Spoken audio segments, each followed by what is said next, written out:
नमस्कार, NBT crime में आपका स्वागत है। मैं हूं रेनू जोशी। हमारी सीरीज खूनी इश्क जारी है। इस सीरीज में आज बात एक ऐसे कत्ल की जिसमें लड़के ने पहले तो लड़की को मौत के घाट उतार दिया और फिर उसकी खून से लथपथ लाश को घसीटता हुआ बेडरूम में ले गया।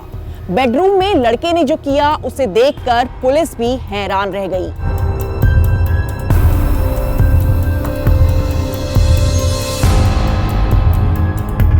वो बचपन से पढ़ने लिखने में बेहद अच्छी थी। 12वीं पास करने के बाद उसे डॉक्टर बनना था। माता पिता ने आंध्र प्रदेश के अच्छे डेंटल कॉलेज में एडमिशन दिलाया और वो भी जुट गई पूरी मेहनत से अपनी डिग्री हासिल करने में। लेकिन इसी बीच उसकी जिंदगी में सॉफ्टवेयर इंजीनियर की एंट्री हुई और फिर सब कुछ बदल गया। ये कहानी है आंध्र प्रदेश की तापसी नाम की 20 साल की डेंटल स्टूडेंट की, जिसका कत्ल उसके बॉयफ्रेंड ने उसके ही सर्जिकल चाकू से कर डाला। तापसी कॉलेज में पढ़ रही थी। वैसे तो वो ज्यादातर पढ़ाई में बिजी रहती थी, लेकिन फेसबुक के जरिए उसकी दोस्ती आंध्र प्रदेश के ही एक सॉफ्टवेयर इंजीनियर ज्ञानेश्वर नाम के सॉफ्टवेयर इंजीनियर से हुई। दोनों पढ़े लिखे और अच्छे घरों से ताल्लुक रखते थे। धीरे धीरे फेसबुक चैट करते हुए उनकी दोस्ती गहरी होने लगी और फिर दोनों ने मिलने का मन बनाया। दोनों की मुलाकात हुई तो बस ये सिलसिला आगे बढ़ता ही गया। दोनों एक ही शहर गुंटूर से थे, इसलिए अक्सर मिलते थे। दोस्ती प्यार में बदल गई। करीब 2 साल तक दोनों एक दूसरे को डेट करते रहे। तापसी के दोस्त भी दोनों के रिश्ते के बारे में जानते थे। शुरू में तो सब कुछ ठीक रहा, लेकिन बाद में दोनों के बीच झगड़े होने लगे।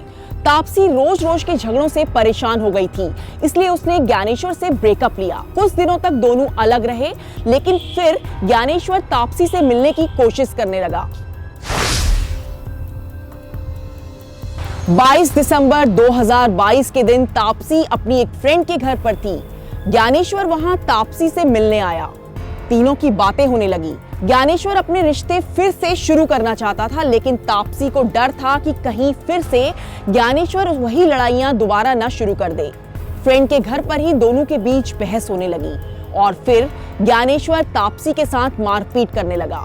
झगड़ा बढ़ता देख तापसी की फ्रेंड पड़ोसियों को बुलाने भागी, लेकिन इसी बीच सामने पड़े सर्जिकल चाकू से ज्ञानेश्वर ने तापसी को चीर डाला।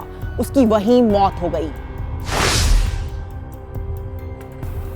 आंध्र प्रदेश का ये सॉफ्टवेयर इंजीनियर अपनी गर्लफ्रेंड को उसके ही सर्जिकल चाकू से मार चुका था। उसकी लाश सामने थी। इसके बाद ये शख्स तापसी की लाश को ड्राइंग रूम से घसीटते हुए बेडरूम तक ले गया। घर में हर तरफ खून फैल चुका था। बेडरूम में लाश को इसने बेड में रखा और फिर अंदर से दरवाजा बंद कर लिया। इतनी देर तक पड़ोसी भी वहां पहुंच चुके थे।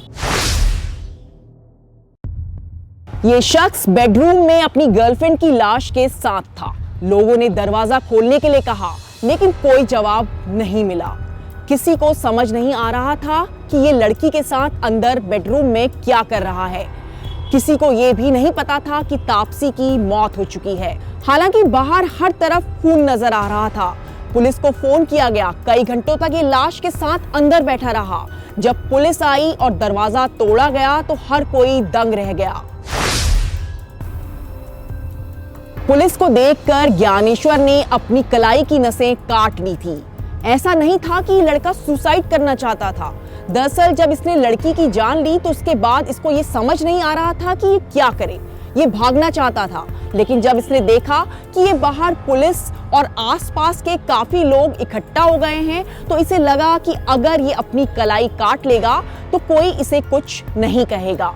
पुलिस ने आरोपी को गिरफ्तार कर लिया। हैरानी की बात यह थी कि तापसी कुछ दिन पहले भी ज्ञानेश्वर के खिलाफ मारपीट की शिकायत दर्ज करवा चुकी थी। उस वक्त ज्ञानेश्वर ने पुलिस को आश्वस्त किया था कि वो आगे ऐसा कुछ भी नहीं करेगा, इसलिए उस वक्त उसके खिलाफ कोई कार्रवाई नहीं की गई।